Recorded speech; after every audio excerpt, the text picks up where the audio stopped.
Hello everyone, welcome to Pitamra Educator. Yesterday I posted a sample paper for class 12th IT students. So इस video में हम इसके जो code based questions है वो solve करेंगे, क्योंकि थ्योरी बेस्ड क्वेश्चंस तो आपने इजीली इनके आंसर जो है पीडीएफ से फाइंड कर लिए होंगे। और नेक्स्ट यहाँ पे कोड बेस्ड क्वेश्चन जो है इसको देख लेते हैं, एक बार समझ लेते हैं। How many times the loop will execute, ये जो लूप है फॉर लूप ये कितने टाइम एग्जीक्यूट करेगा, this we are going to see. तो इसको लूप को हम एग्जीक्यूट करेंगे तो कहाँ से स्टार्ट करते हैं, इनिशियलाइजेशन से। जब भी फॉर लूप को एग्जीक्यूट करना स्टार्ट करते हैं तो सबसे पहले इनिशियलाइजेशन से स्टार्ट करते हैं, यानी कि काउंट की वैल्यू अभी क्या है, इसको क्या वैल्यू असाइन हुई है 1। इसके बाद कंडीशन चेक होती है। सो यहाँ पे कंडीशन है true, 1 is less than equal to 20, true. इसके बाद यहाँ फॉर लूप में एंटर हो जाता है।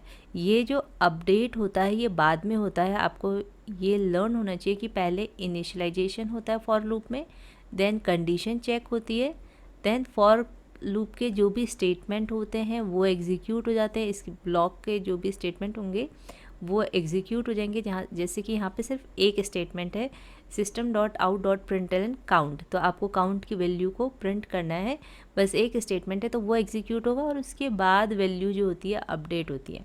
तो ये चीज़ आपको स्टेप वाइज पता होनी चाहिए, लर्न होनी चाहिए कि पहले initialization, then condition, then for loop statements will execute, then update.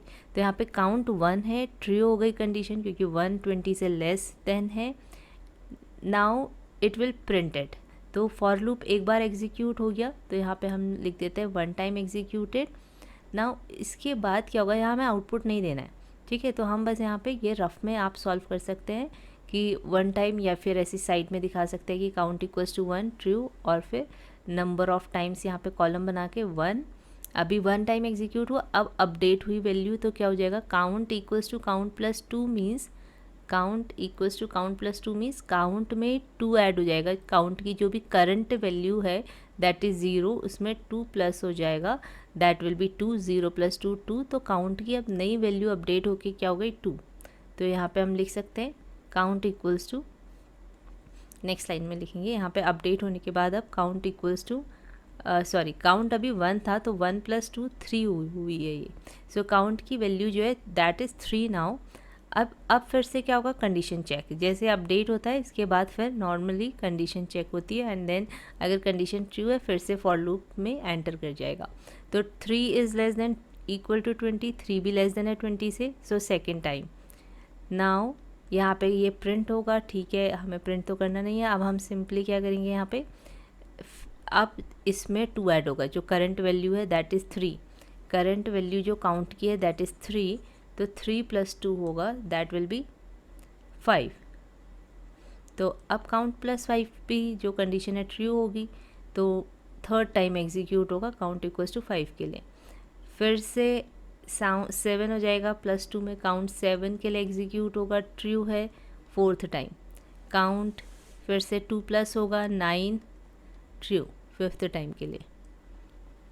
फिर से 2 काउंट 11, ट्रू, जब तक 20 नहीं आ जाता तब तक होता रहेगा।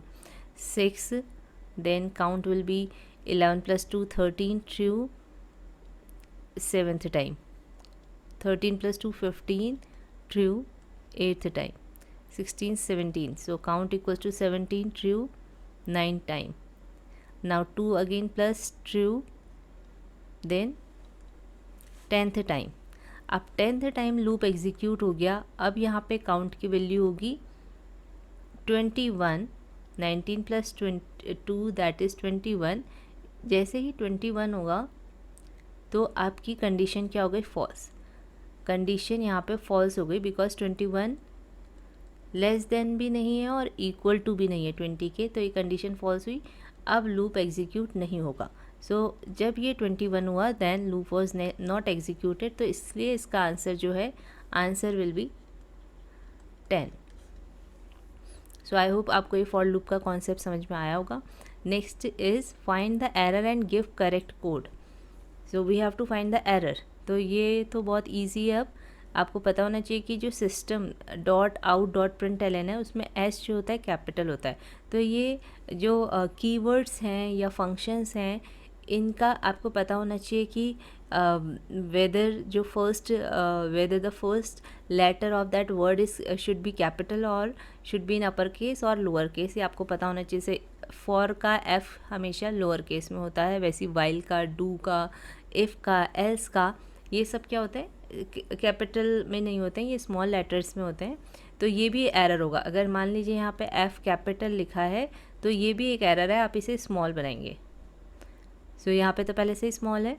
एंड ये इनिशियलाइजेशन में देखिए यहाँ पे काउंट को इन्होंने डिक्लेयर नहीं किया कि ये किस टाइप का है, तो ये भी एरर है। तो यहाँ पे इंट हो जाएगा, int count equals to 1, count is less than equal to 20, count plus S capital, parenthesis है यहाँ पे, और आपका सेमी कोलन मिसिंग है, एंड देन कर्ली ब्रेसेस भी हैं। तो इसमें ये एरर से 1 2 3, तो आपको इस तरीके से एरर फाइंड करने।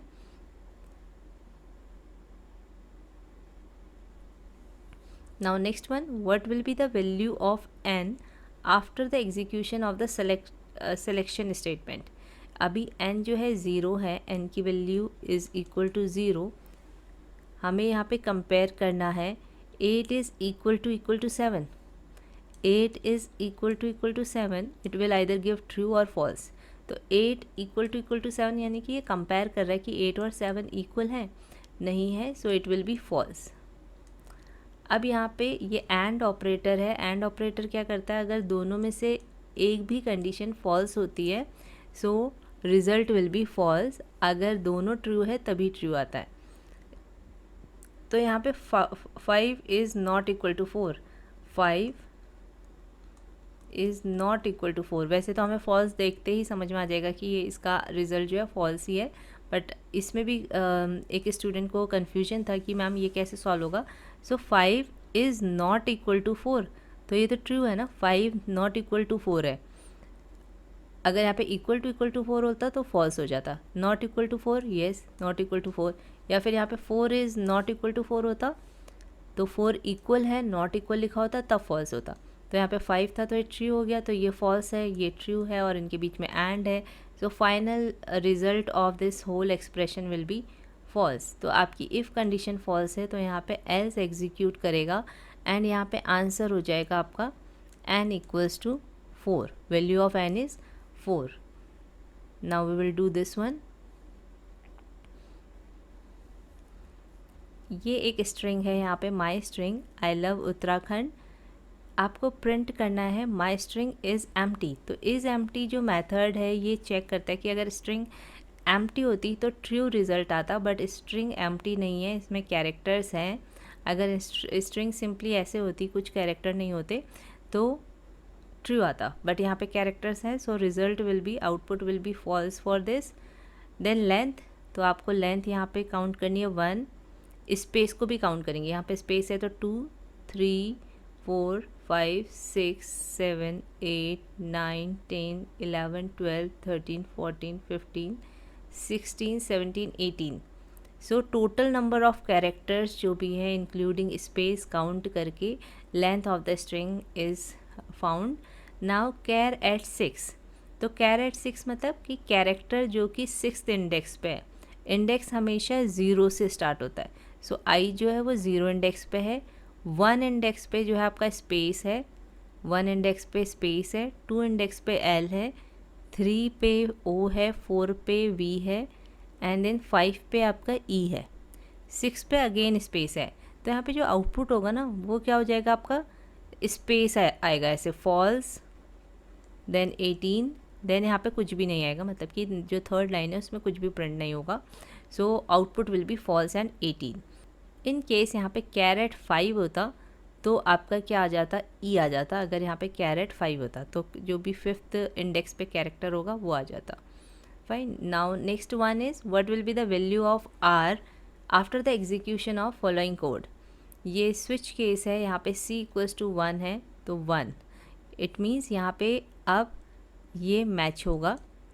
ये जो भी यहाँ पे एक्सप्रेशन होता है वो केस के साथ, केस की वैल्यू से मैच होता है। तो यहाँ पे 1 है तो ये इस केस से मैच हो गया। तो r इक्वल्स टू 8, ये एग्जीक्यूट हुआ, r को वैल्यू क्या असाइन हो गई 8। देन ब्रेक, जैसे ही ब्रेक एनकाउंटर होता है या ब्रेक एग्जीक्यूट होता है ब्रेक स्टेटमेंट, वैसे ही आपका जो है ये स्विच से बाहर आ जाएगा, स्विच केस से बाहर आ जाएगा control flow of the program. तो यहाँ पे आर की वैल्यू है फाइनल 8। इन केस यहाँ पे ब्रेक नहीं होता तो आर ये केस एग्जीक्यूट होता, देन केस इक्वल्स टू 2 होता तो आर इक्वल्स टू 9 हो जाता, फिर केस 3 भी होता। तो जब तक ब्रेक नहीं मिलता है, ब्रेक स्टेटमेंट एनकाउंटर नहीं होता है, तब तक का सारी जो भी केसेस होते हैं वो एग्जीक्यूट होते रहते हैं। तो यहाँ पे फर्स्ट केस में ही ब्रेक था जो मैच हुआ, उसके बाद ब्रेक आया, तो इसलिए ये लूप से स्विच केस से बाहर आ गया और आर की फाइनल वैल्यू 8 हुई। अगर यहाँ पे ब्रेक नहीं होता तो आर की वैल्यू 10 हो जाती। So here answer will be R equals to 8। Now this question, write a program to print square of numbers from 1 to 10 using do while loop. So अभी मैंने आपको बोला था कि you have to remember the syntax, उसके बाद आप easily कोई भी प्रोग्राम लिख सकते हैं। तो यहाँ पे हमें do while loop में सबसे पहले क्या करना होता है, do लिखना होता है, then we have to put this curly braces। इसके बाद हम क्या करते हैं, यहाँ पे जो भी स्टेटमेंट्स हैं, जो भी इनिशियलाइजेशन है वो करना है। तो यहाँ पे आपका जो वेरिएबल है वो कहाँ से स्टार्ट होगा, 1 से। तो int I equals to 1। I hope आपको ये समझ में आ रहा होगा कि हम क्यों 1 से इनिशियलाइज कर रहे हैं, क्योंकि हमें नंबर को का जो है स्क्वायर प्रिंट करना है वो भी 1 से। तो हम यहाँ पे नंबर भी लिख सकते हैं, कुछ भी वेरिएबल लिख सकते हैं, आई भी लिख सकते हैं। अगर ये आपको नहीं समझ में आ रहा है तो एक बार डू वाइल लूप वाली जो वीडियो है उसे जाके देखिएगा अच्छे से, फिर आपको समझ में आएगा कि ये 1 से क्यों इनिशियलाइज़ कर रहे हैं हम। यहाँ पे 1 से इनिशियलाइज़ कर दिया, अब हमें क्या करना है, प्रिंट करना है स्क्वायर ऑफ नंबर। तो यहाँ पे नंबर को हमने आई में स्टोर किया है, तो स्क्वायर ऑफ नंबर कैसे निकलेगा, आई को अपने आप से मल्टीप्लाई करेंगे, आई इंटू आई करेंगे। तो लाइक अगर आप बुक में देखेंगे तो पूरा ऐसे लिखा हुआ है, system dot out dot print L N then square of this number then equals to, ऐसे करके। तो आप यहाँ पे सिंपली इतना भी लिख सकते हैं, system dot out dot print L N I into I. I write it again,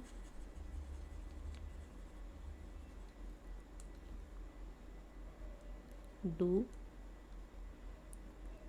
int I equals to 1, then system dot out dot println।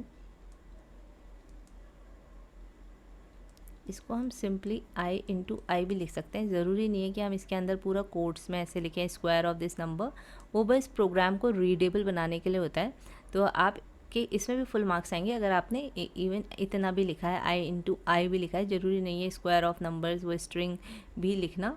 Next is आपको क्या करना है, ये हो गया आई इंटू आई, यानी कि यहाँ से 1 का स्क्वायर प्रिंट होगा, 1 का स्क्वायर तो प्रिंट हो जाएगा 1 इंटू 1 करके। अब आपको क्या करना है, नेक्स्ट नंबर का भी स्क्वायर प्रिंट करना है। तो उसके लिए हम क्या करते हैं, इसकी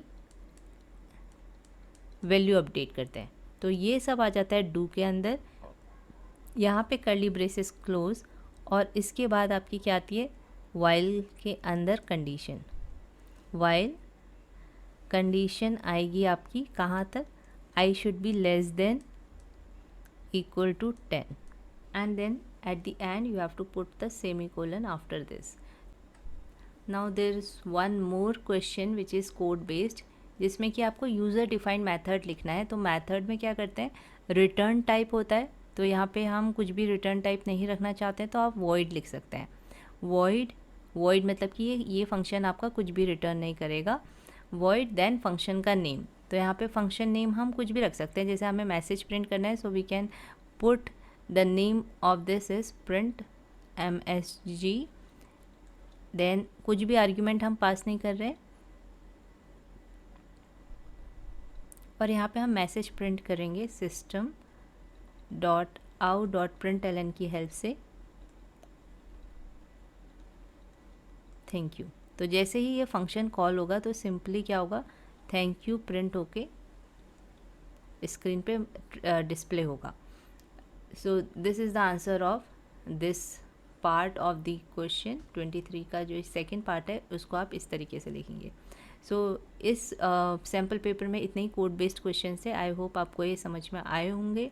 अगर किसी में अभी भी डाउट है तो आप इनका जो कंप्लीट एक्सप्लेनेशन वाले इन टॉपिक्स की वीडियो है वो देख लीजिएगा, तो आपको और ज़्यादा क्लियर हो जाएगा। सो आई होप ये वीडियो आपके लिए हेल्पफुल रहेगी।